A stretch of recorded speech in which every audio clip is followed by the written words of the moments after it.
Only 3 games in, but they're top of the league. That's testament to their good start this season. And we're welcoming in a team who are close to where we want to get to.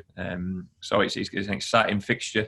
They've scored a large amount of goals in quick succession so far this season and not conceded any goals. So certainly, like I say, a strong start to the season from them. But we're on the back of a confidence-building performance last week at Mansfield. And we're looking forward to this weekend. And they've shown the firepower they have away from home, winning 5-0 at Morecambe and scalping Birmingham in the Cup. But they've also got some Premier League experience in Wes Hoolahan. Yeah, is he the same age as me? Yeah. What a huge achievement for him to still be playing at such a competitive level.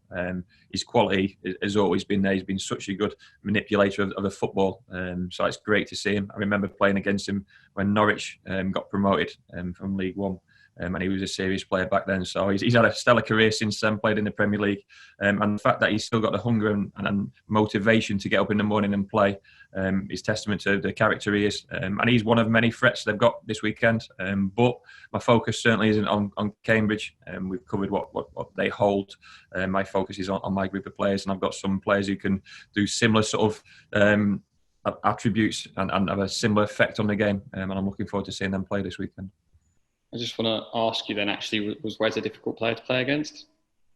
I never got close enough to him. Luckily, he was never directly up against me, but he was certainly a good player. And like I say, he moved that ball in a serious fashion. So I was never close enough, luckily enough. Yeah, so looking back at Mansfield, which is a brilliant away win, there's so many positives that we can build on from that game, isn't there?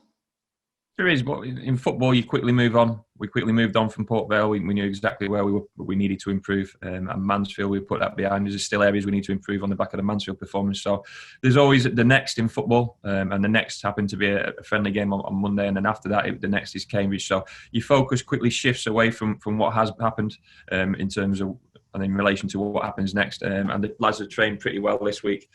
Positive to get some minutes in some of those lads who needed the game time on Monday. And we've got a better group to select from this weekend. A couple of question marks in relation to a couple of niggles, but we're getting stronger and stronger, and that's going to be so important with so many fixtures to come. Well, that you've touched on my next question there, and that was obviously after Monday. How are we looking in terms of the fitness levels and injuries? We're looking good, but obviously last Friday, Alex Fisher pulled up with a hamstring strain of some sort or some issue there. He's settled down pretty quickly, so it's a race against time for him to be fit this weekend. He's another option for us, certainly at the top end of the pitch. Jacob Priest got through the 90 minutes, Alex Hartridge 50 minutes, but then Piers Sweeney came off early on with an ankle injury. So that's the way football works. A couple of players getting back to availability, and then you might lose one or two players along the way. So that's why the squad's so important. But I've said time and time again, I think there's 8 fixtures in October. And that month's literally just starting. So lots of games to come, and we need everyone ready and prepared to play. But we should be getting stronger. Like I say, Tom Park's first start last week, Randell Williams' first start last week, and they're more senior players. I know Ramsey's still a young lad, but they're more senior players within our group who've got League 2 experience under the belt. I wanted to ask you about, you mentioned Tom Parks there. Josh Key said in his interview after Mansfield that having the likes of Rory and Tom next to him at the back was a massive help in terms of learning the game. And I mean, do you think it's really important to have that mix of youth and experience? Yeah, definitely. They're all helping each other out. But Tom and Rory bring a physical aspect to the team as well, which allows or maybe takes some pressure on the outside of the pitch. But Josh is doing well at the moment, doing really well. But he's also playing behind Randell Williams and alongside Rory McArdle, and he's got the likes of Jake and Archie who been there and done it time and time again. So you've got to take care of yourself on the football pitch. But if you get a little bit of help from your teammates, then that's a huge boost. And certainly when you're a young lad who's still finding his feet in the game, then any help is beneficial to your own performance. So people are talking each other through the game, but that's a team spirit. That's a team spirit at most football clubs. The senior members, certainly of this squad, are selected for a reason. And one reason we brought in Rory McArdle was to improve the young centre-halves at the club, the likes of Jordan Dyer, Alex Hartridge, Cheick Diabate. But the fact that he's helping Josh Key as well is another bonus.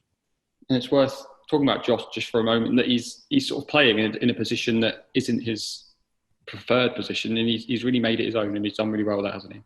He's performing well at the moment. He played at Tiverton on loan at either right wing back or right back a lot of the a lot of the time last season. So he's experienced it. And like I say, it's helping him with the game in front of him at the moment. And he's using his legs and his physicality and his heading ability to get him out of difficult moments. So hopefully that continues. Like I say, now Jake Caprice is fit. There's even more competition for that right back slot. But we just got to keep on building. And young players will have ups and downs throughout the season. Josh is certainly in a positive spell at the moment, and hopefully that continues. And that's testament to the work he puts on behind the scenes. He trains better than anyone. He covers more distance in training and lifts heavier weights than anyone else at the football club in terms of his lower limbs. So he's a fantastic role model despite being a young kid for a lot of our players.